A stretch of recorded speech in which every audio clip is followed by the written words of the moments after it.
Hello and welcome my dear students. I am Rushali ma'am from VM academy classes Nashik. हम देख रहे हैं हमारे 12th का बायोलॉजी, देख रहे हैं chapter number 6 plant water relation.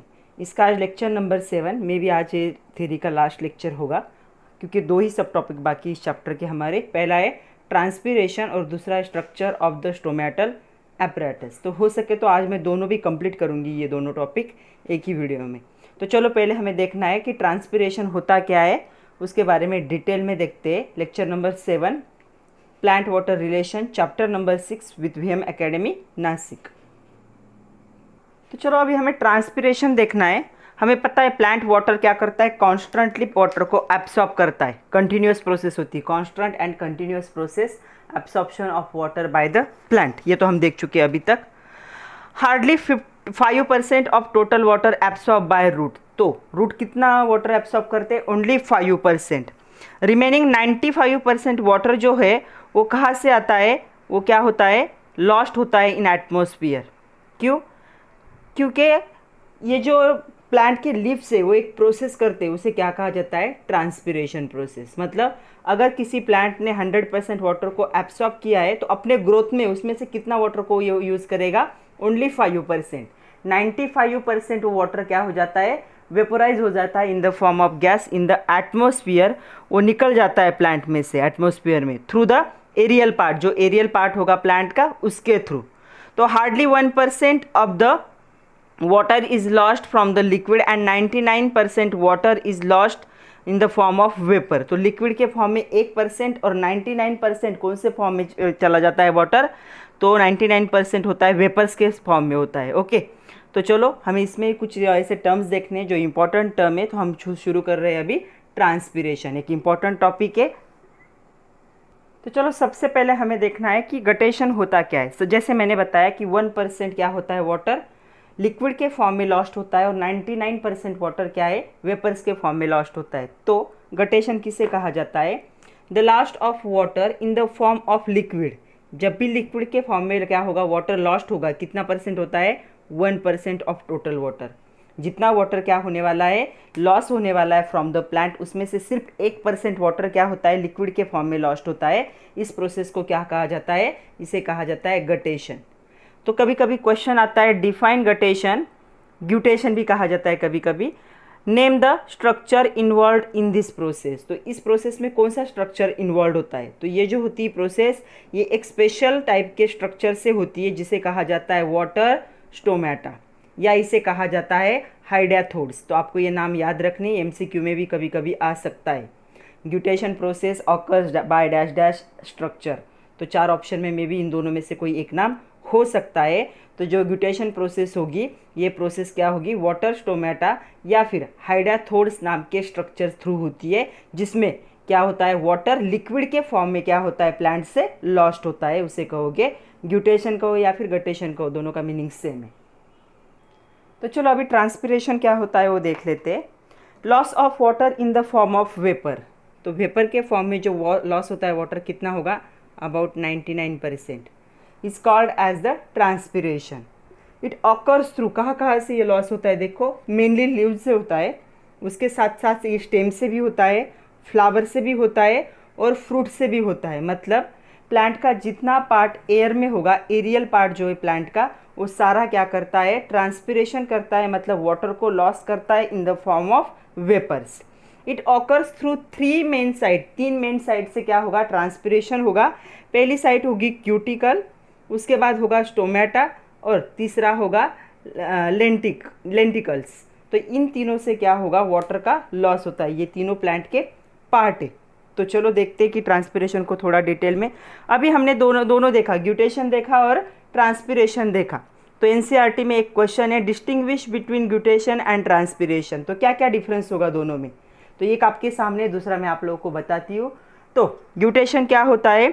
It is the water loss in the form of liquid. Transpiration क्या है? Water loss in the form of vapour. ये पहला है, वो लिक्विड के फॉर्म में वाटर को लॉस करता है, ये वेपर के फॉर्म में वाटर को लॉस करता है। वहाँ पे जो प्रोसेस है ग्यूटेशन की, वो किससे होती है?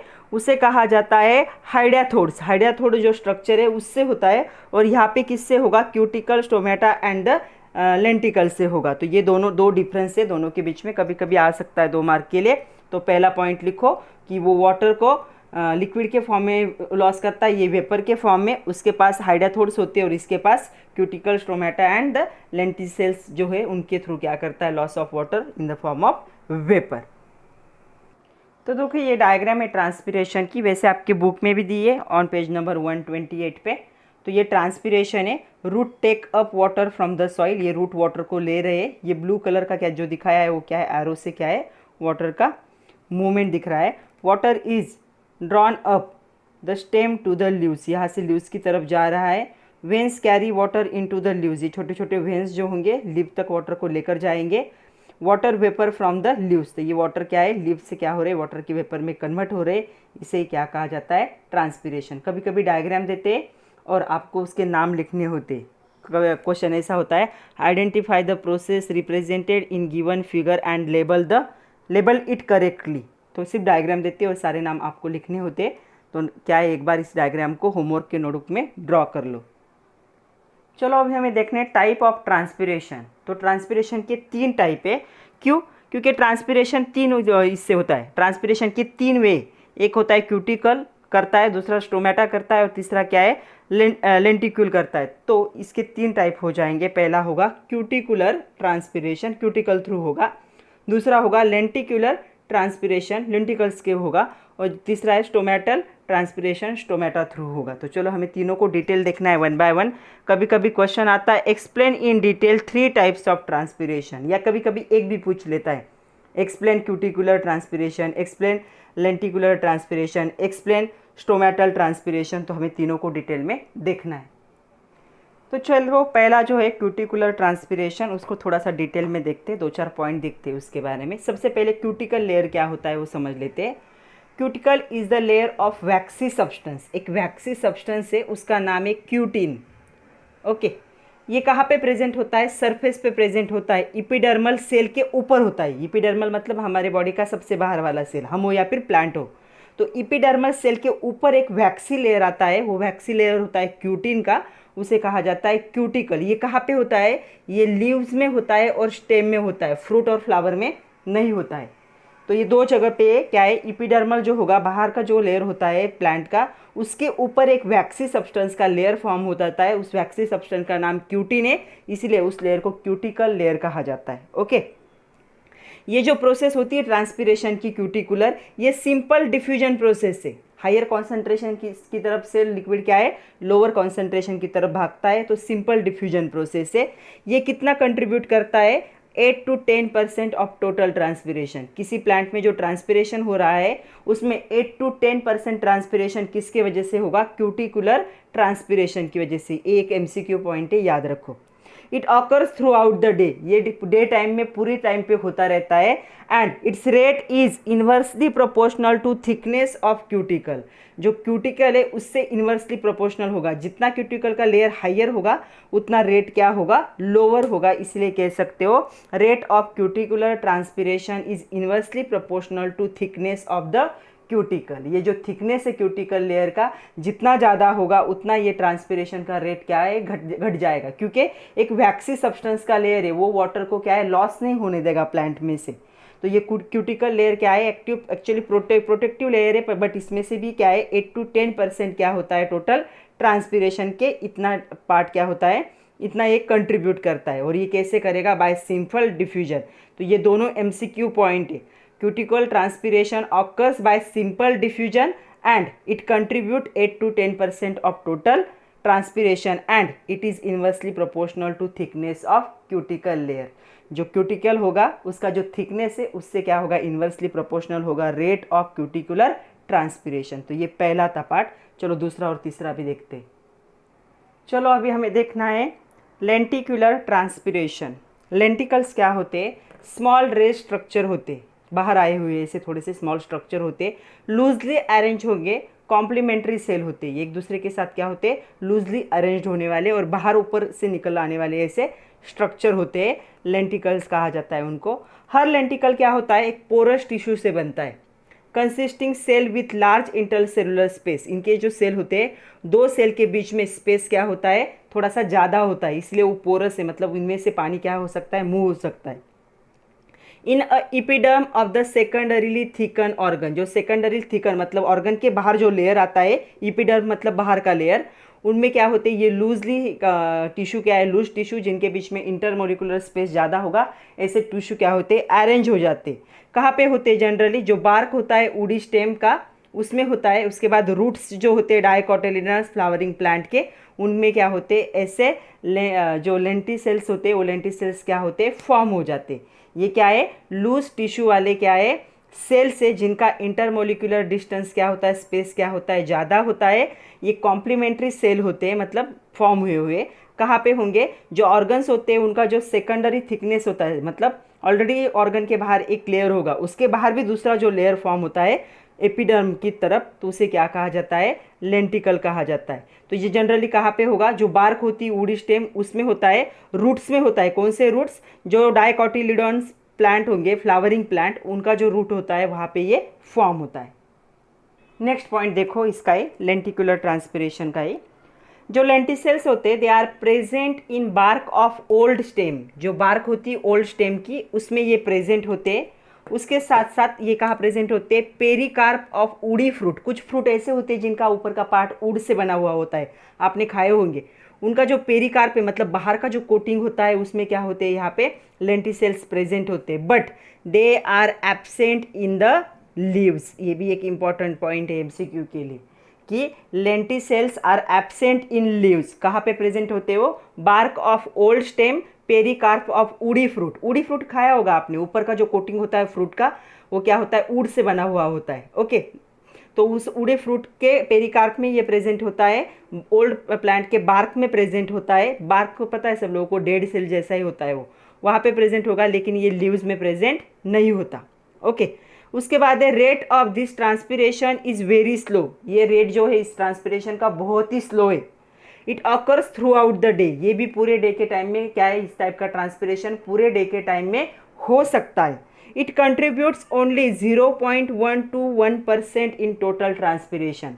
किसी भी प्लांट में जो टोटल ट्रांसपिरेशन होता है उसमें से इसका कंट्रीब्यूशन कितना है, ओनली 0.1 to 1%, मतलब बहुत ही कम है। क्यों, क्योंकि ये जो ट्रांसपिरेशन की प्रोसेस है ये बहुत ही स्लो है। और ये कहाँ से होती है, जो ओल्ड स्टेम होंगे उनके बार्क थ्रू होती है, या जो वुडी फ्रूट होते हैं उनके पेरिकार्प थ्रू होता है। इसीलिए ये क्या है, बहुत ही स्लो ट्रांसपिरेशन है। और ओनली 0.1 to 1% ही क्या कर सकता है, कंट्रीब्यूट कर सकता है in total transpiration of the plant. चलो अभी तीसरा टाइप देखते हैं, स्टोमेटल ट्रांसपिरेशन। एच स्ट्रोमा क्या होता है, एक माइन्यूट होता है, माइन्यूट मतलब बहुत ही छोटा, एपरेचर, एपरेचर मतलब एक अपैरेटर जैसा होगा, एक स्ट्रक्चर है ये।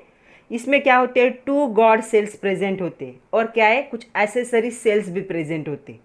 तो स्टोमा कैसे बनाए, 2 गॉड सेल और एसेसरी सेल के कॉम्बिनेशन से स्टोमा बनाए।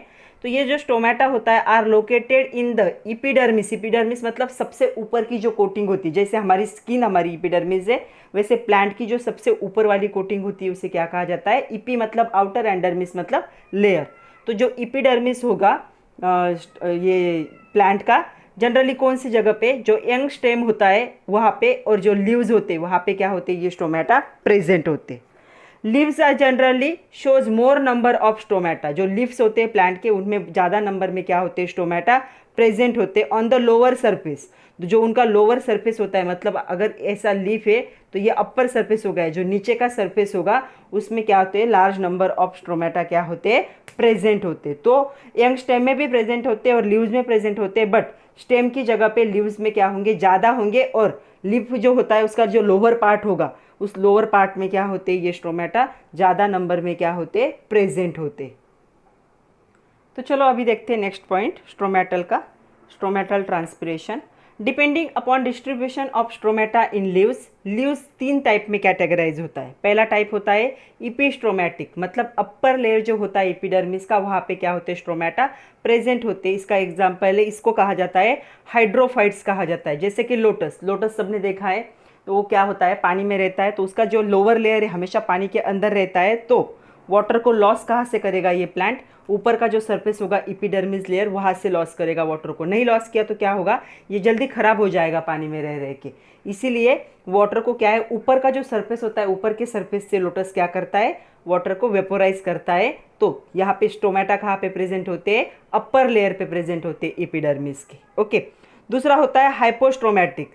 तो ऑन द लोअर एपिडर्मिस, मतलब लोअर जो होगा प्लांट का लीफ का जो नीचे का पार्ट होता है, लोअर पार्ट बैक साइड जो होगी वहाँ पे ये प्रेजेंट होता है। इसे कहा जाता है xerophytes, xerophytes in the nerium. तो नेरियम प्लांट मैं आप लोगों को दिखाती हूँ, आप लोगों ने देखा होगा, एक डेकोरेटिव प्लांट है वो, उसमें फ्लावर आते हैं अलग अलग कलर के। तीसरा होता है एम्पिस्ट्रोमैटिक।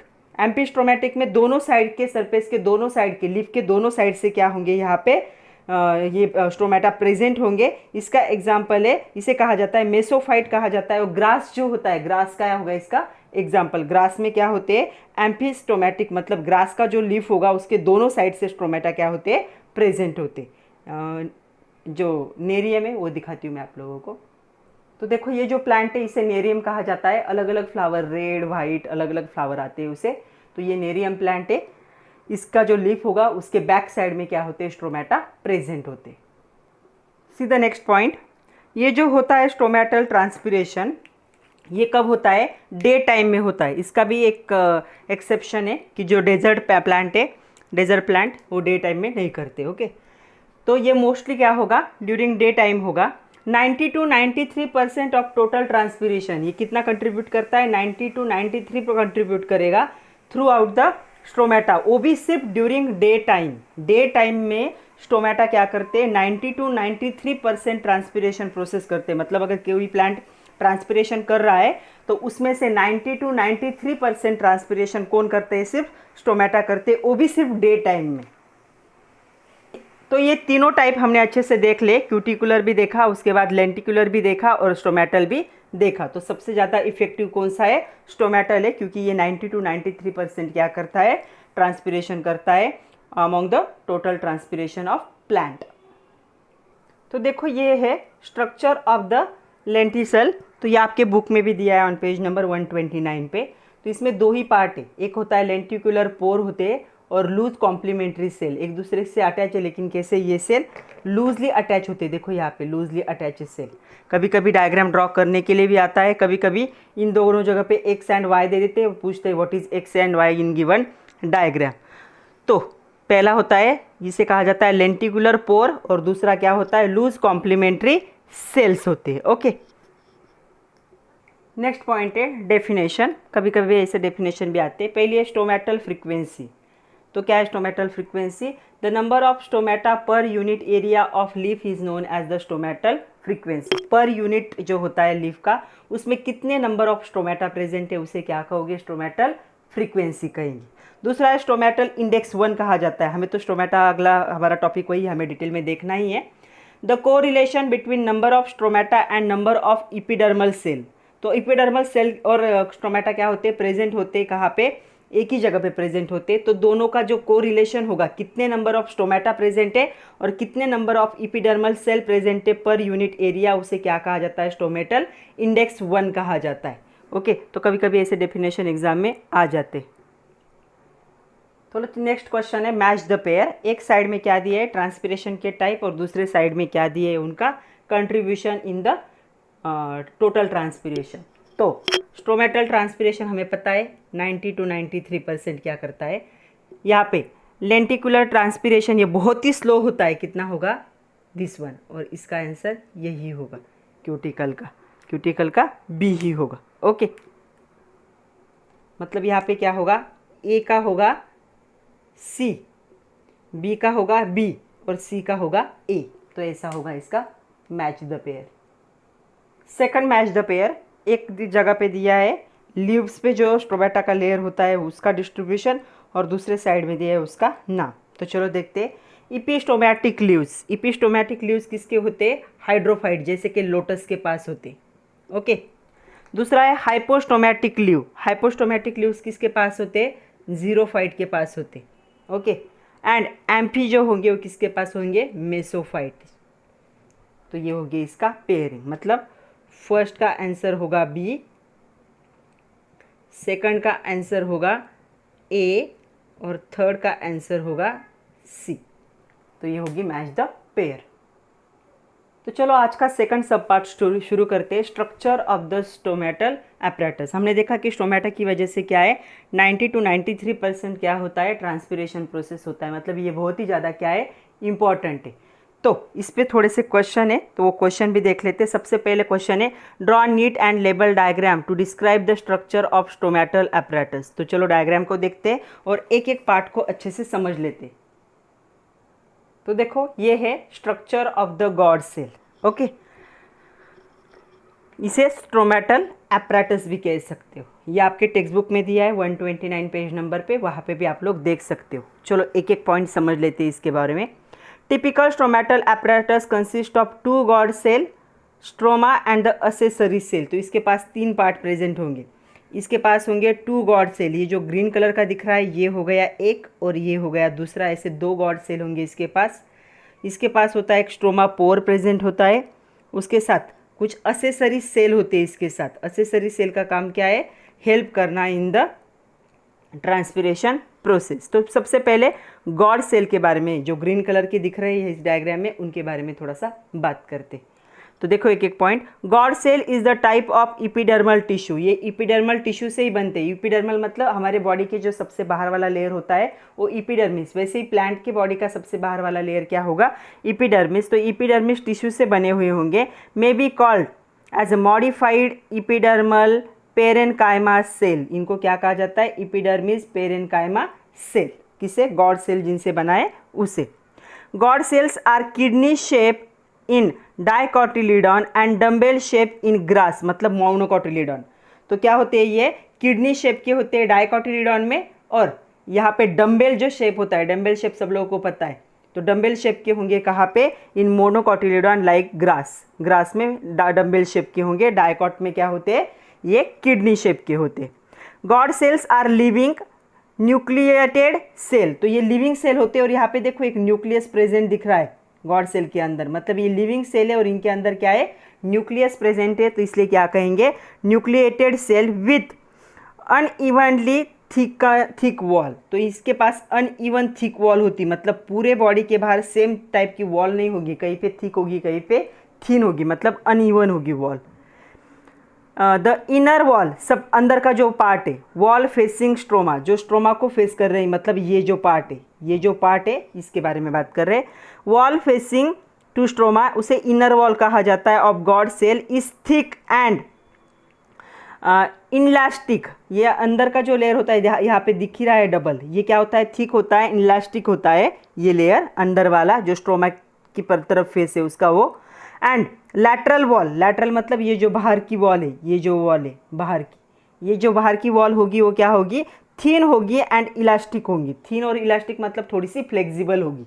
ओके, उसके बाद देखो guard cell consist of few chloroplast. तो उनका ग्रीन कलर क्यों है, क्योंकि उनके पास क्या है, क्लोरोप्लास्ट प्रेजेंट है, इसलिए उनका कलर क्या है, ग्रीन कलर है। Okay, chloroplast which are capable of poor photosynthesis. तो इनके पास जो क्लोरोप्लास्ट है वो लीफ इतना फोटोसिंथेसिस नहीं कर सकते, लेकिन थोड़ा सा पुअर, कम वाला क्या है, फोटोसिंथेसिस प्रोसेस कर सकते, क्योंकि उनके अंदर क्लोरोप्लास्ट प्रेजेंट है। तो क्लोरोप्लास्ट की वजह से क्या करेंगे, थोड़ा सा पुअर फोटोसिंथेसिस ये करते, इसलिए इनका कलर ग्रीन दिखाया गया है। ग्रीन कलर क्यों आता है, क्लोरोप्लास्ट नाम के पिगमेंट की वजह से आता है। Guard cells have the ability to change the size. इनकी एबिलिटी होती है साइज को क्या कर सकते, ये चेंज कर सकते। Okay, size from and form due to which stroma open और क्लोजन। तो क्या होता है, वो वाइड भी हो सकता है और क्या हो सकता है, नैरो भी, मतलब ये स्ट्रोमा ओपन भी हो सकता है और क्लोज भी हो सकता है। तो मैं ओपन क्लोज वाला आपको एक डायग्राम दिखाती हूँ। तो देखो यहाँ पे ये जो गॉड सेल है यहाँ पे ओपन है और यहाँ पे क्लोज है, मतलब यहाँ पे क्या हो चुका है, वो वाइड हो चुका है, और यहाँ पे क्या हो चुका है, नैरो हो चुका है, मतलब ये अपने साइज को भी क्या कर सकता है, चेंज कर सकता है। तो पहली डायग्राम में ओपन एंड दूसरी डायग्राम में क्लोज स्ट्रोमा। तो इसके पास क्लोरोप्लास्ट प्रेजेंट होते हैं, ये क्या है, स्ट्रोमेटल पोर है, और ये जो दो दिख रहे हैं किडनी शेप वाले वो क्या है, गॉड सेल्स है। ओके, तो ये क्या है, इनको कहोगे गॉड सेल। सेकंड हमें देखना है स्ट्रोमा के बारे में। उससे पहले देखो मैंने एक वर्ड यूज़ किया था कि किडनी शेप के होते हैं डाइकोटिलीडॉन में, और डम्बेल शेप के होते हैं मोनोकोटिलिडॉन में। तो देखो ये डम्बेल शेप हो गया, ये मोनोकॉट में ऐसे दिखेंगे गॉड सेल और डायकॉट में ऐसे दिखेंगे, मतलब ग्रास में ऐसे होते हैं जिनको डम्बेल शेप कहोगे, और जो डायकॉटिलिडॉन होते हैं उनके अंदर कैसे होंगे, किडनी शेप के होंगे। तो ये शेप क्या होता है, अलग अलग होता है डायकॉट और मोनोकॉट में। तो कभी कभी ऐसा भी क्वेश्चन है, आपके एक्सरसाइज का क्वेश्चन है, mention the shape of guard cell in the Cyperus. तो साइपरस क्या है, इसमें क्या है, दोनों क्या होते हैं, किडनी शेप और डम्बेल शेप दोनों टाइप का क्या होता है, स्ट्रोमेटा प्रेजेंट होता है। कभी ऐसा भी दिखता है, कभी ऐसा भी दिखता है, किसमें, साइपरस। तो इसका सेकंड पार्ट है स्ट्रोमा, इसमें स्ट्रोमा प्रेजेंट होता है। अभी तो हम सिर्फ गॉड सेल के बारे में बात की, स्ट्रोमा क्या होता है। स्ट्रोमा इज द माइन्यूट, उसके बाद इलिप्टिकल पोर। तो यहाँ पे देखो एक इलिप्ट शेप का पोर जो दिख रहा है उसे क्या कहा जाता है, स्ट्रोमा या स्ट्रोमा पोर भी कहा जाता है। तो माइन्यूट होता है मतलब बहुत ही छोटा होता है, इलिप्टिकल पोर होता है, बाउंडेड बाय द 2 किडनी और डम्बेल शेप गॉड सेल। तो 2 गॉड सेल के बीच की जो ओपनिंग होगी उसे क्या कहा जाएगा, स्ट्रोमा कहा जाएगा या स्ट्रोमा पोर कहा जाएगा। It is the tough to stroma access the water. यहाँ से वाटर को पास करना क्या है, थोड़ा सा टफ है, lost in the form of vapour. इसीलिए यहाँ से क्या है, वाटर वेपर के फॉर्म में क्या होता है, लॉस्ट होता है। तो ये इसी जगह है, यहाँ से लिक्विड फॉर्म में वाटर का पास होना थोड़ा सा टफ है। इसीलिए यहाँ से क्या होता है, जब ये ओपन होता है तो वाटर कौन से फॉर्म में यहाँ से ऑपरेट होता है, जो वेपर्स के फॉर्म में, मतलब स्टीम के फॉर्म में क्या होता है, गैस के फॉर्म में वाटर क्या होगा, यहाँ से ये ऑपरेट होगा। तीसरा इसका पार्ट है एसेसरी ऑर्गन्स कहा जाता है उसे। ओके, तो देखो these are the specialised epidermal cell surrounded the guard cell. तो ये साइड से जो दिख रहे हैं सारे गॉड सेल के, इन सबको हम क्या कहेंगे, एसेसरी ऑर्गन। ये रेडिश वाले भी और ये कलरलेस जो दिखाए है वो भी, दोनों भी क्या है, एसेसरी ऑर्गन से। ये कैसे बनते हैं, इपिडर्मल सेल से बनते हैं, लेकिन कौन से स्पेशल टाइप के इपिडर्मल सेल से बनेंगे ये। Okay, their number is variable and, इनके नंबर्स क्या होते हैं, वेरिएबल होते हैं। ऐसा नहीं कि फिक्स होगा, ऐसे काउंट करके नहीं लिख सकते। तो इनके नंबर वेरिएबल होते हैं। And are reservoir of K+ ion, इनके पास कौन सा आयन प्रेजेंट होता है, K+, पोटेशियम। K+ आयन क्या होगा, इनके पास प्रेजेंट होगा, पोटेशियम आयन प्रेजेंट होगा। These are called as subsidiary cell. तो इनको क्या कहा जाता है, सब्सिडरी सेल। देखो यहाँ पे सब्सिडरी सेल। तो सब्सिडरी सेल क्या है, जिनके पास K+ आयन प्रेजेंट होते हैं, वो K से बने हुए होंगे, वो स्पेशल टाइप के इपिडर्मल सेल से बनते हैं, और नंबर में क्या होते हैं, वेरिएबल होते हैं, फिक्स नंबर में प्रेजेंट नहीं होते। तो ये था स्ट्रक्चर ऑफ द, यहाँ पे गॉड सेल लिखा है बट स्ट्रक्चर ऑफ का है ये स्टोमेटा है। तो ये स्टोमेटा का स्ट्रक्चर यहाँ पे अच्छे से समझ लो। नेक्स्ट और एक क्वेश्चन है, right the mechanism of opening and closing of the stroma. तो चलो ओपनिंग और क्लोजिंग स्ट्रोमा के अच्छे से देखते हैं। यहाँ पे डायग्राम में आपको दिख रहा होगा, पहला क्या है, ओपन स्ट्रोमा है, और दूसरा क्या है, क्लोज स्ट्रोमा है। एक एक पॉइंट को पढ़ते हैं और अच्छे से समझ लेते हैं। सारे पॉइंट बुक में दिए, सिर्फ डायग्राम में अच्छे से समझ लो। Opening and closing of stroma is control by the turgor of guard cell. जो गॉड सेल होता है, ये जो गॉड सेल होगा उसका टर्जर, मतलब वो कितना फुला हुआ है, उसमें कितना क्या है वो, मतलब जब सेल क्या होता है, ऐसे फूल जाता है, उसे हम क्या कहते हैं, टर्जर कहते हैं। तो ये जो टर्जर सेल है उस पर उसका ओपनिंग एंड क्लोजिंग क्या होता है, डिपेंड होता है। ओके, गुब्बारे में हवा भरोगे तो वो टर्जर बन जाएगा, हवा निकाल दोगे तो वो थीन बन जाएगा, वैसे ही यहाँ पे। ओके, तो ये जो ओपनिंग क्लोजिंग होता है स्ट्रोमा का, इसे कौन कंट्रोल करता है, टर्जर ऑफ गॉड सेल। जो गॉड सेल है उनका टर्जर क्या करता है, इसे कंट्रोल करता है।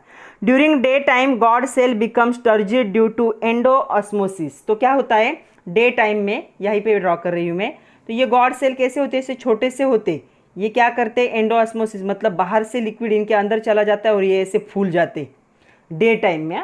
डे टाइम में ऐसा होता है। तो डे टाइम में क्या होगा, during day time guard cell becomes turgid. Turgid मतलब फूल जाएंगे, मोटे हो जाएंगे। क्यों, एंडोऑस्मोसिस। एंडोऑस्मोसिस क्या है, जब सेल के बाहर से सेल के अंदर क्या होता है, फ्लो होता है फ्लूइड का, तो उसे एंडोऑस्मोसिस कहा जाता है। Okay, thus turgor pressure exerted on the thin wall of guard cell. तो ये जब फूल जाएगा तो अंदर का जो फ्लूइड में भरा हुआ है, यही क्या करेगा, ये जो वॉल है उस वॉल पे टर्जर प्रेशर क्या करता है, एक्सर्ट करता है। तो टर्जर प्रेशर हम देख चुके हैं, तो यहाँ पे क्या करेगा, वॉल पे टर्जर प्रेशर एक्सर्ट करेगा डे टाइम में। Being elastic and thin lateral wall are stretch out. तो क्या होता है, जैसे टर्जर प्रेशर इस पे क्या करेगा, अप्लाई करेगा, तो ये जो साइड की इलास्टिक और थिन वॉल है वो क्या हो जाती है, स्ट्रेच हो जाती है। ओके।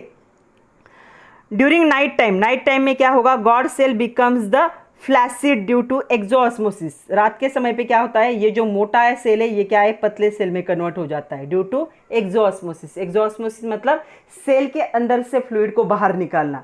तो मोटा सेल क्या हो जाएगा, पतला, मतलब टर्जर सेल क्या हो जाएगा यहाँ पे, टर्जर मतलब मोटा सेल क्या हो जाएगा यहाँ पे, फ्लैसिड मतलब पतला सेल बन जाएगा नाइट टाइम में। ओके।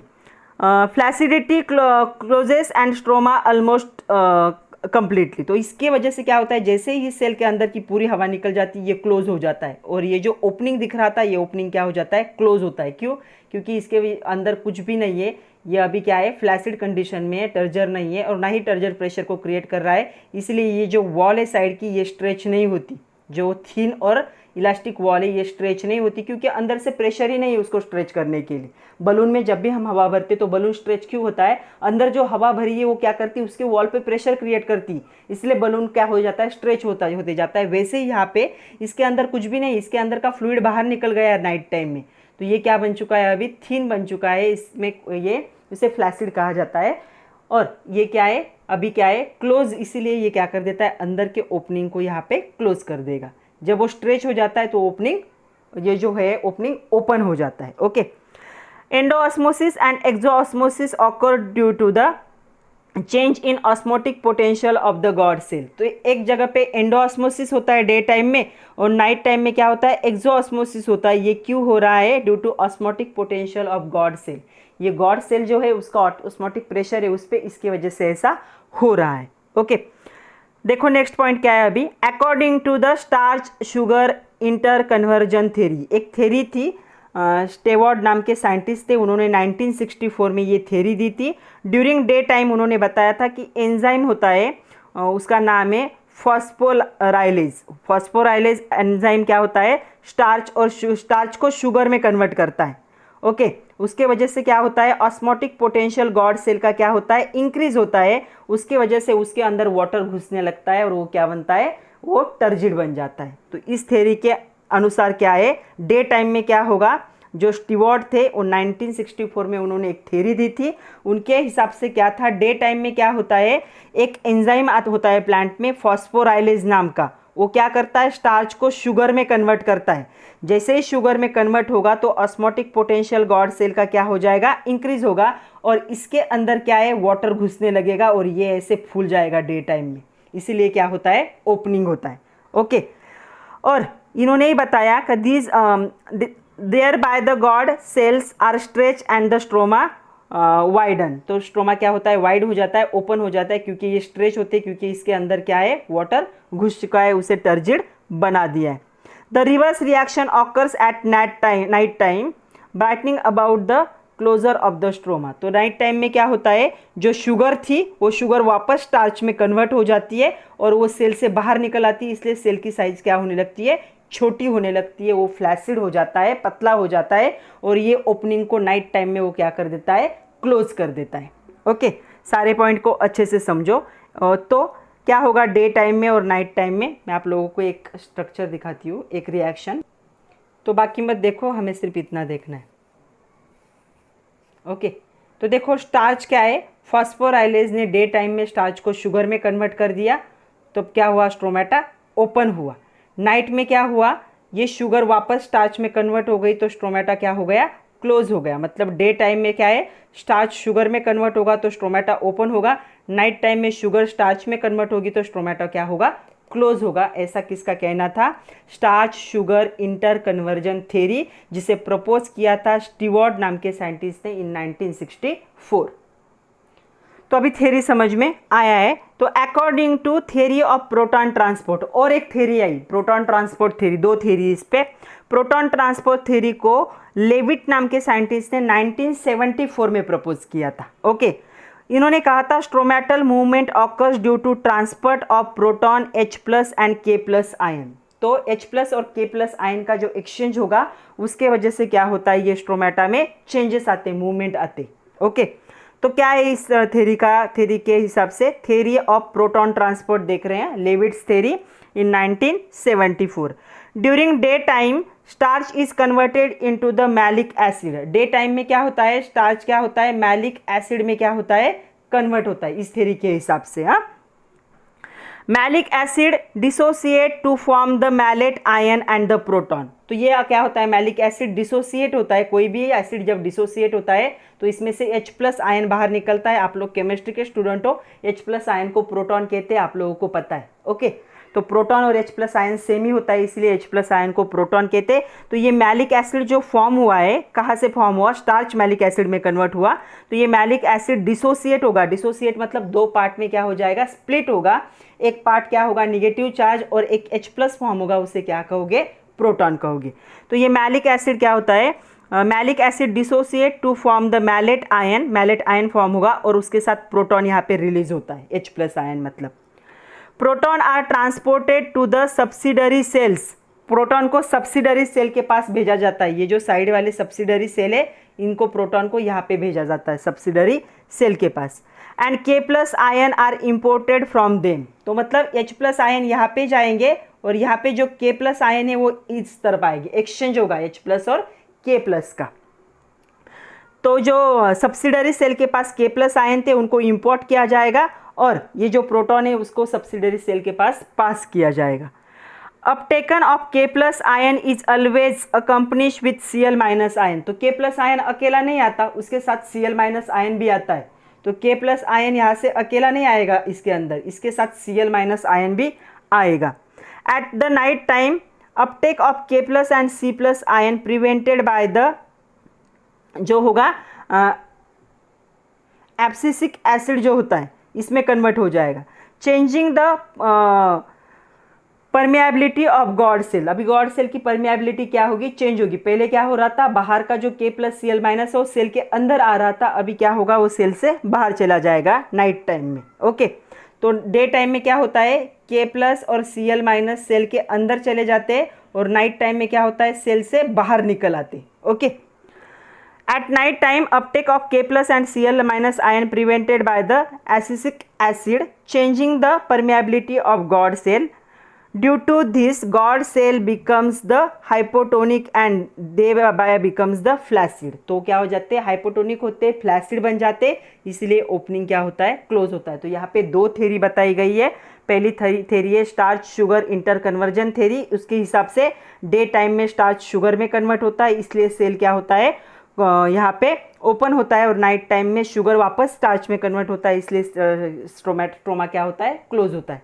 दूसरी जो थ्योरी थी उसे कहा जाता है थ्योरी ऑफ प्रोटॉन ट्रांसपोर्ट। इसके हिसाब से क्या होता था, डे टाइम में स्टार्च मैलिक एसिड में कन्वर्ट होता है, मैलिक एसिड क्या है, डिसोसिएट होता है मैलेट आयन और प्रोटॉन में। फिर ये जो साइड के एसेसरी सेल है उनके पास K+ होता है, तो ये क्या है, यहाँ पे जो H+ फॉर्म हुआ है डे टाइम में, वो क्या करता है, यहाँ पे चला जाता है, और यहाँ पे K+ जो होता है वो सेल के अंदर आता है, लेकिन वो अकेला नहीं आता, उसके साथ Cl- को भी लेकर आएगा, और नाइट टाइम में क्या होगा, ये वापस रिवर्स होंगे, तो सेल वापस से फ्लैसिड बन जाता है जो टर्जिड बना था, और यहाँ पे जो ओपनिंग थी वो क्या हो जाएगी, क्लोज हो जाएंगी। तो ये दो बहुत इंपॉर्टेंट थ्योरी थी। ओके, तो आपके एक्सरसाइज में क्वेश्चन है व्हाट इज ट्रांसपिरेशन। हम डेफिनेशन देख चुके हैं already. Describe mechanism of opening and closing of stroma. तो ओपनिंग और क्लोजिंग जो स्ट्रोमा है उसका जो मैकेनिज्म है, तो आपको दोनों मॉडल एक्सप्लेन करने हैं, स्टार्च शुगर जो इंटर कन्वर्जन थ्योरी उसे भी, और थ्योरी ऑफ प्रोटॉन ट्रांसफर है उसे भी। तो दोनों पॉइंट को अच्छे से लिखो इस क्वेश्चन के लिए। तो चलो अभी हमें देखने हैं significance of the transpiration. Advantages और डिसएडवांटेजेस दोनों देखेंगे। ओके, सिग्निफिकेंस को रोल भी कहा जाता है। रोल क्या है ट्रांसपिरेशन का। ओके, तो सबसे पहले देखो यहाँ पे, it remove excess water. Plant में से एक्सेस वाटर को क्या करता है, ये रिमूव करता है। Okay, it help in the passive absorption of water and mineral from the soil.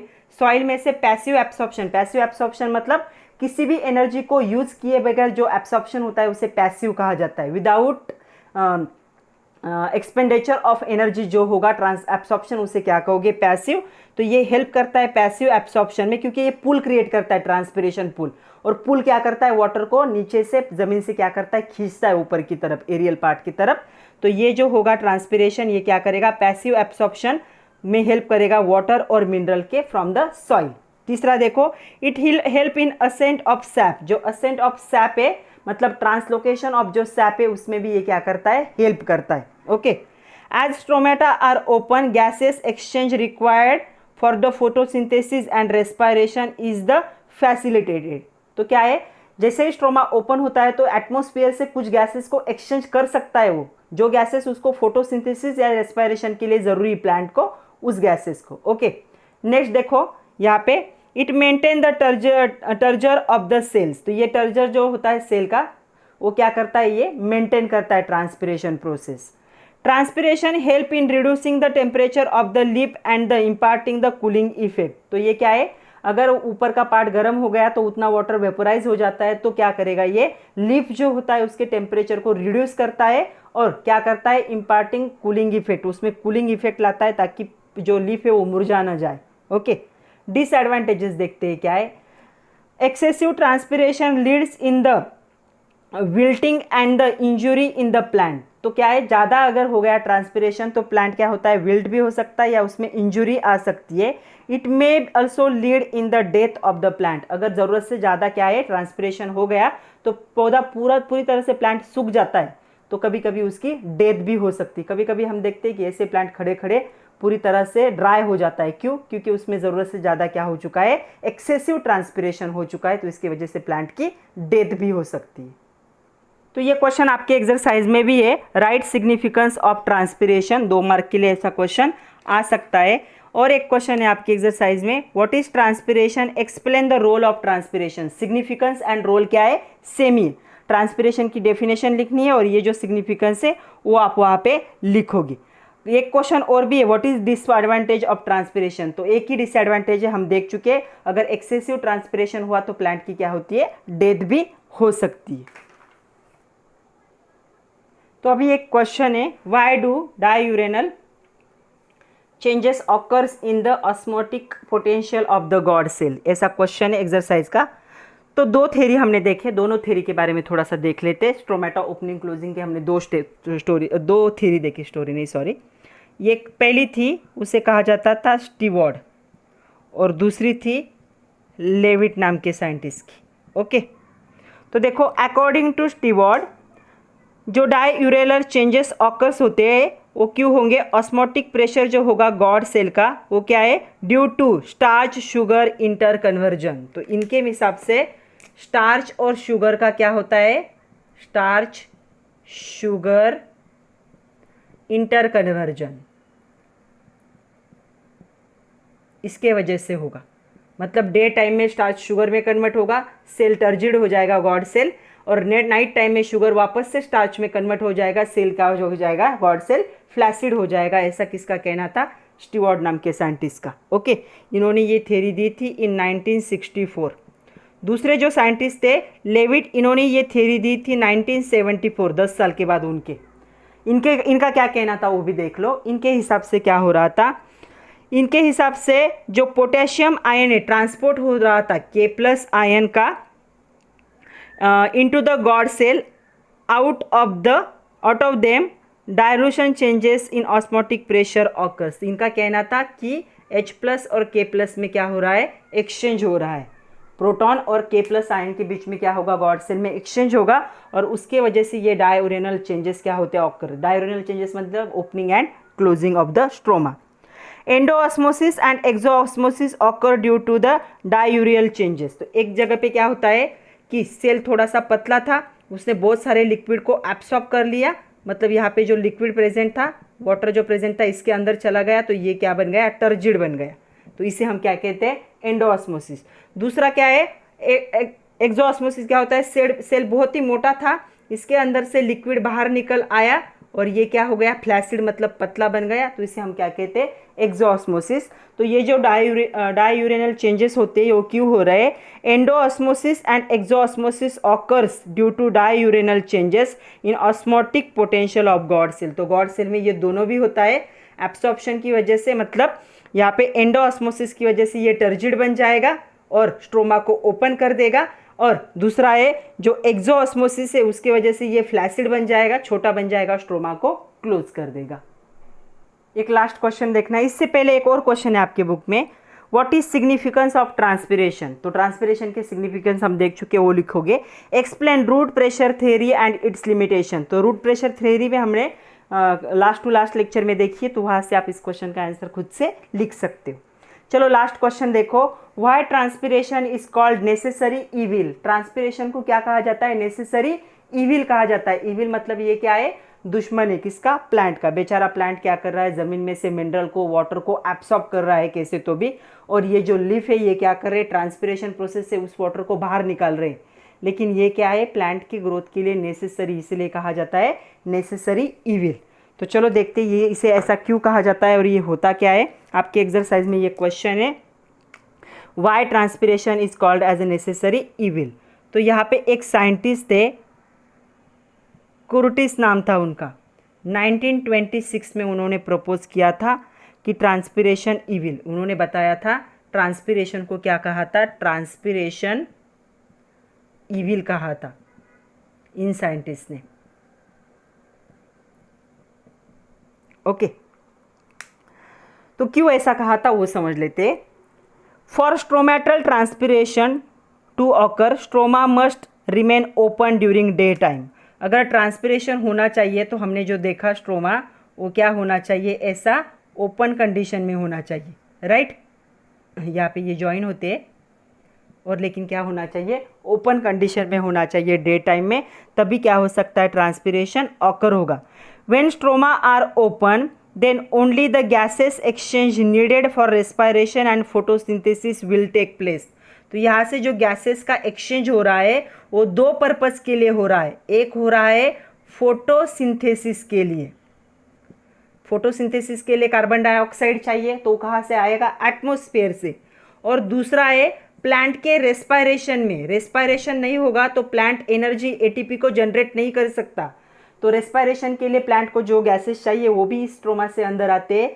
मतलब हमारा जो नोज का काम है रेस्पिरेशन में, तो प्लांट में वो कौन कर रहा है, ये स्ट्रोमा का ओपन कंडीशन कर रहा है। तो ये जो स्ट्रोमा होगा डे टाइम में ओपन रहता है, दो पर्पस के लिए रहता है, exchange of gases for photosynthesis and for the respiration. Okay, if stomatal transpiration stop, अगर इसने ये काम करना देना बंद कर दिया, मतलब हमेशा ये क्लोज ही हो गया, तो क्या होगा देखो, it will be directly affect the productivity of plant, उसका फोटोसिंथेसिस बंद हो जाएगा। ओके, उसकी प्रोडक्टिविटी क्या होगी, घट जाएगी, through the loss in photosynthesis and the respiratory activity. तो फोटोसिंथेसिस से वो अपना फूड बनाता है और रेस्पिरेशन से वो एटीपी मतलब एनर्जी को, ये दोनों प्रोसेस क्या हो जाएंगे, स्टॉप हो जाएंगे अगर स्ट्रोमा क्या हो गया, क्लोज हो गया। Hence for productivity and the for the respiration stroma must remain open. तो ये क्या होना चाहिए, it should be must open होना चाहिए डे टाइम में। Consequently transpiration can be avoided, तो इसीलिए हम क्या है, ट्रांसपिरेशन को अवॉइड नहीं कर सकते, इसलिए उन्होंने क्या कहा था, transpiration is the necessary evil. तो उन्होंने ट्रांसपिरेशन को क्या कहा, नेसेसरी इविल कहा। तो अभी अच्छे से समझ में आया होगा। तो चलो अभी आप लोगों के लिए होमवर्क है, ये चैप्टर यहाँ पे ख़त्म हुआ है। आपको कुछ पूरे चैप्टर में से मैंने कुछ 12-13 डेफिनेशन दिए, ये सारे डेफिनेशन आप लोगों को लिखने। पहला होगा ऑस्मोसिस, फिर diffusion, plasmolysis, imbibition, guttation, DPD, transpiration, ascent of sap, इसे ट्रांसलोकेशन भी कह सकते हो, active absorption, turgor pressure, water potential, उसके बाद वॉल प्रेशर, रूट प्रेशर, और एक पैसिव एब्सॉर्प्शन भी ले लो 14, पैसिव एब्सॉर्प्शन। तो इतने सारे डेफिनेशन मैंने जब जब वीडियो लिया है, जब जब टॉपिक लिया है, तो मैंने सारे एक्सप्लेन किए सारे डेफिनेशन। तो आप लोग इतना क्या करोगे, होमवर्क के लिए लिखोगे। और एक फैक्टर अफेक्टिंग ट्रांसपिरेशन हमारे सिलेबस में नहीं है, लेकिन सिर्फ सुन लो। तो कुछ एक्सटर्नल फैक्टर होते हैं जो ट्रांसपिरेशन के रेट को कम करते हैं, जैसे क्या होगा, temperature, light, humidity, wind speed, altitude, amount of water in soil, atmospheric pressure, ये सारे क्या करते, एक्सटर्नल फैक्टर है जो क्या है, ट्रांसपिरेशन के रेट को कम करते। उसके बाद इंटरनल फैक्टर भी होते हैं कुछ जो ट्रांसपिरेशन के रेट को अफेक्ट करेंगे, जैसे water status in plant, plant में कितना वाटर प्रेजेंट है वो, total number of stomata, stomata का नंबर कितना है, डिस्ट्रीब्यूशन ऑफ स्टोमेटा मतलब लीफ के ऊपर के सरफेस पे नीचे या ऊपर नीचे दोनों जगह पे वो distribution. Number of open stromata कितने, उस पर भी डिपेंड होता है। उसके बाद होता है canopy structure and thickness of cuticle का थिकनेस ज़्यादा हुआ तो वो क्या होता है, ट्रांसपिरेशन का रेट कम हो जाता है, इन्वर्सली प्रोपोर्शनल था। तो इस चैप्टर में जितना भी एडिशनल था, जो भी क्वेश्चंस थे छोटे छोटे, जो भी एक्सरसाइज के क्वेश्चन थे, मैंने सारा कवर किया है। ओके, जहाँ जहाँ पे आपको डिफ़िकल्ट लगता है उस पार्ट को क्या करना है, एक दो बार फिर से वीडियो को रिवाइंड करके देखना है। ये सारे डेफिनेशन आप लोग खुद से लिखोगे और ये सारे डेफिनेशन को लर्न करोगे। ये इस चैप्टर की इंपॉर्टेंट डेफिनेशन है, जिसमें से एक या दो आपके एग्जाम में हमेशा आते। तो नेक्स्ट जो लेक्चर होगा बच्चों, उसमें हम देखेंगे मल्टीपल चॉइस क्वेश्चन। तब तक के लिए पढ़ते रहिए, खुद का ख्याल रखिए, नोट्स बनाइए। Thank you very much my dear students.